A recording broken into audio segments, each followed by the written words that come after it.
آپ دیکھ رہے ہیں کہ ماشاءاللہ اس سال الحمدللہ کچھ نوجوانوں کے اندر جذبہ ہی کچھ الگ ہے، ان کا حوصلہ ہی کچھ الگ ہے۔ دیکھیں کہ ماشاءاللہ گلاب کے پھولوں سے مسجد کو اس سال سجایا ہے، اور الحمدللہ اللہ تبارک و تعالیٰ کا شکر ہے کہ تمام کے تمام بالکل ہمہ وقت مسجد کے کام کے لیے ایک دم بالکل تیار رہتے ہیں۔ کسی کو گھر سے بلانے کی ضرورت نہیں پڑتی ہے۔ اگر کوئی کام مسجد کی صفائی کے لیے پڑ جائے یا مسجد کا کوئی کام پڑ جائے تو پورا دن اپنا کام چھوڑنے کے بعد ماشاءاللہ مسجد میں لگ جاتے ہیں۔ ہمارے افسر علی بھائی نے ماشاءاللہ صبح سے لے کے شام تک مسجد میں یہ پوری مسجد کی صفائی کی ہے۔ اللہ اکبر۔ قرآن کہتا ہے وَعَهِدْنَا إِلَىٰ إِبْرَاهِيمَ وَإِسْمَاعِيلَ أَن طَهِّرَا بَيْتِيَ لِلطَّائِفِينَ وَالْعَاكِفِينَ وَالرُّكَّعِ السُّجُودِ۔ قرآن کہتا ہے حضرت ابراہیم علیہ السلام کو مخاطب فرما کے، اے ابراہیم میرے گھر کعبہ کو ایسا پاک اور صاف ستھرا کر دیا جائے، رکوع کرنے والوں کے لیے، سجود کرنے والوں کے لیے، اعتکاف کرنے والوں کے لیے، تاکہ ان کا دل جمے، عبادت میں ان کا دل لگے۔ اللہ اکبر۔ آپ سمجھ رہے ہوں گے کہ شاید یہ جو خرچ کیا گیا ہے، اللہ اکبر، اس کا کتنا بڑا ثواب ہے۔ آج کی رات میں یہ آپ کو ہونا تو یہ چاہیے تھا کہ پوری مسجد گلاب کے پھولوں سے ہی سجی ہونی چاہیے۔ ابھی یہ کم رہ گئے، الحمدللہ اگلے سال کو انشاءاللہ زندگی رہی اور مقدر میں دانا پانی رہا تو پوری مسجد الحمدللہ گلاب کے پھولوں سے ہی سجتی ہوئی نظر آئے گی۔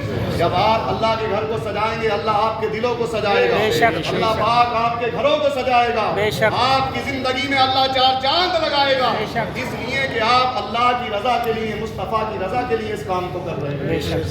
آپ اپنے گھر کو نہیں سجا رہے، اللہ کے گھر کو سجا رہے ہیں، اور اللہ کے گھر کو سجانے کا حکم قرآن میں میرے رب نے فرمایا ہے۔ اور قرآن سے محبت کرنے والوں کی شان کیا ہے، میں چند منٹ میں اپنی بات کو ختم کروں گا۔ قرآن سے محبت کرنے والوں کے تعلق سے اللہ اکبر، حدیث پاک میں میرے مصطفیٰ ارشاد فرماتے ہیں النظر فی المصحف عبادہ، قرآن پاک کا تو صرف دیکھنا بھی عبادت ہے۔ قرآن پاک کا دیکھنا عبادت، یہ حدیث رسول ہے قول محمد، قول خدا، فرمان نہ بدلا جائے گا، بدلے گا زمانہ لاکھ مگر قرآن نہ بدلا جائے گا۔ حضرات گرامی، اللہ کے رسول صلی اللہ علیہ وسلم نے یہ حدیث پاک فرمائی النظر فی المصحف عبادہ، قرآن پاک کو دیکھنا عبادت۔ جب قرآن کو خالی دیکھنا عبادت تو اس کو باوضو ہو کر کے، باوضو بے وضو نہیں بلکہ باوضو پاک اور صاف ہونے کے بعد اس کو چھو کر کے اگر آپ اس کو ہاتھ لگائیں گے، محبت سے بوسہ دیں گے، چومیں گے تو اس کو کتنا بڑا آپ کو اس کا اجر و ثواب ملے گا۔ اور اس کے علاوہ پھر اپنی آنکھوں سے اس کے حرف حروف کو آپ دیکھیں گے، اور دیکھنے کے بعد جب اس کی آپ تلاوت کریں گے تو کتنا بڑا آپ کو ثواب ملے گا۔ ایک حرف کو پڑھنے سے 10 نیکیاں ملتی ہیں، سننے سے بھی 10 نیکیاں ملتی ہیں۔ اگر کوئی شخص یہ سمجھ لے کہ بنا سمجھنے پڑھنے سے کیا فائدہ تو وہ جاہل ہے۔ اس لیے کہ قرآن کو چاہے سمجھ میں آئے یا نہ آئے، قرآن کو اگر آپ سن رہے ہیں تو آپ کو برابر ثواب ملے گا۔ یہ قرآن کی عظمت ہے، قرآن کی یہ برکتیں ہیں۔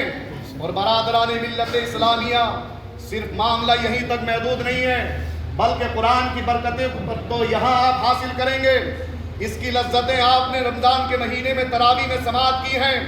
ظاہر سی بات ہے کہ جب کوئی قرآن سننے والا دل کی گہرائی سے قرآن سنتا ہے، نماز میں کھڑے ہونے کے بعد اللہ کی رضا کے لیے اس کی پوری توجہ قرآن کی طرف رہتی ہے تو اس کا دل پاک اور صاف ہو جاتا ہے، اس کا دل دھل جاتا ہے، اس کا دل جو ہے پاک اور صاف اور شفاف ہو جاتا ہے۔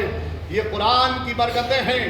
تو برادران ملت اسلامیہ، دنیا کے اندر تو اس کی بے شمار برکتیں آپ ملاحظہ فرمائیں، لیکن آخرت میں اللہ اکبر کیا انعام ہوگا آپ کے لیے۔ آپ نے قرآن سے محبت کی، قرآن پڑھنے والوں سے محبت کی ہے، قرآن سننے والوں سے محبت کی ہے، اور انشاءاللہ اور محبت کرتے رہیں گے۔ اس لیے میں یہ سمجھتا ہوں کہ آپ اپنے دل میں اس بات کو سمجھ لیتے ہیں کہ یہ جو قرآن پڑھنے والا ہے، اس کا قرآن ہم نے سنا ہے، اس کے لیے ہم اگر سب کچھ قربان کر لیں تو اس سے بھی بہتر کم ہے۔ اللہ اکبر۔ تو حضرات، آپ واقعی محبت کرتے ہیں قرآن پڑھنے والوں سے اور سننے والوں سے، اور میں الحمدللہ یہ محسوس کرتا ہوں کہ میں نے شروع رمضان سے اب تک جتنے بھی جمعے میں بیان کیے ہیں اس پر عمل ہوتا ہوا بھی نظر آیا ہے، بے شک اس پر عمل ہوتا ہوا بھی نظر آیا ہے۔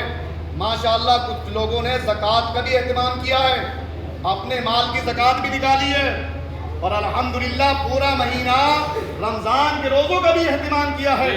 قرآن کی تلاوت کی نماز میں پچھلے سال وہاں مصلی بستہ تھا, اس سے پچھلے سال بھی وہاں بستہ تھا, اس سے پچھلے سال بھی پیچھے ہی مصلی رہتا تھا, لیکن آج موقع پیچھے آنے کا نہیں ملا. پورا مہینہ الحمدللہ شروع سے اب تک مسجد میں کی نماز, تراویح کی نماز میں نوجوان بزرگ سب کے سب الحمدللہ آتے رہے, اور مجھے یقین ہے کہ اگلے سال کو یہاں بچھانے کا بھی موقع نہیں ملے گا انشاءاللہ. اتنی آپ کے اندر قرآن کی محبتیں بڑھتی چلی جا رہی ہیں. مولا تبارک و تعالیٰ اور آپ کو مزید ترقی عطا فرمائے. اللہ اکبر. میدان محشر میں یہ قرآن ہماری سفارش فرمائے گا, واقعی یہ رب کی بارگاہ میں سفارش کرے گا, اے مولا دنیا میں اس نے پورے رمضان کے مہینے میں مجھے سماعت کیا تھا, اور سماعت بڑے ادب و احترام سے کیا تھا. اے پاک پروردگار عالم, اس نے اپنے دل میں میری محبت کی جگہ دی تھی, مجھ سے محبت کی تھی. اے مولا تو اس کے تمام گناہوں کو معاف فرما کر اسے جنت میں داخل فرما. یہ قرآن سفارش فرمائے گا, اللہ اکبر, اور سفارش بھی فرمائے گا, لیکن یہ دعویٰ بھی فرمائے گا جو اس قرآن پاک کی بے حرمتی کرے. اللہ اکبر. قرآن پاک کی بے حرمتی کرے اور جناب والا قرآن پاک کی محبت کو دل میں نہ بسائے, بلکہ نماز بھی اس نیت سے کچھ لوگوں کا معاملہ ہوتا ہے. قرآن کہتا ہے یراؤن الناس, قرآن کی آیت ہے, اللہ فرماتا ہے کچھ لوگ صرف دکھاوے کے لیے نماز پڑھتے ہیں, کہ ہم لوگوں کو دکھانے کے لیے آئے, کہ ہم جو ہے مسجد میں آ گئے, وضو کر لیا, ہم نے نیت کر لی اور نماز ہم نے پڑھ لی. لوگ کہیں گے کہ ہاں اب نماز ہو گئی, اور انہیں بڑی جلدی ہوتی ہے نماز میں, انہیں بڑی جلدی ہوتی ہے. وہ چاہتے ہیں کہ بس جلدی سے نماز ختم ہو اور اپنے گھر چلے جائیں. تو جلدی کرنے والا کون ہوتا ہے معلوم ہے؟ جلدی کرنے والا وہ ہوتا ہے جو منافق ہوتا ہے. یہ منافق کی علامت ہے, جو نماز میں جلدی بھاگنے کی کوشش کرے اور نماز سے اس کا نماز میں دل نہ لگتا ہو, وہ منافق ہے. اور جو للہیت کے ساتھ, خلوص کے ساتھ, محبت کے ساتھ ڈٹا رہے گا, جمع رہے گا, چاہے ایک رکعت میں پاؤ پارا پڑھ دیا جائے یا 2 پڑھ دیا جائے, اسے کوئی فرق نہیں پڑتا, اس لیے کہ وہ اللہ کی رضا کے لیے سنتا ہے, اللہ کی رضا کے لیے سنتا ہے. اس کے دل میں عشق رسول ہے, اور کی محمد سے وفا تو نے تو ہم تیرے ہیں, یہ جہاں چیز ہے کیا لوح و قلم تیرے. اگر عشق مصطفیٰ نہیں ہے تو کوئی بھی چیز رب کی بارگاہ میں مقبول نہیں ہے. نہ نماز اللہ کی بارگاہ میں قبول ہے, نہ تراویح کی نماز قبول ہے, اور نہ قرآن کی تلاوت قبول ہے جب تک کہ عشق مصطفیٰ دل میں نہ ہو. اگر عشق رسول دل میں ہے, عشق مصطفیٰ ہمارے دل کے اندر ہے, تو برادران اسلام یہی عشق والا قرآن, یہی عشق مصطفیٰ والی نماز ہے. اللہ اکبر. یہ بروز محشر, میدان محشر میں ہمارے کام آئیں گی. ہمیں جو ہے اللہ اکبر تمام جہنم کے عذاب سے بھی یہی بچائے گا قرآن, ہمیں تمام مصیبتوں سے یہ دنیا میں بھی بچاتا ہے اور آخرت میں بھی ہماری رہنمائی فرمائے گا.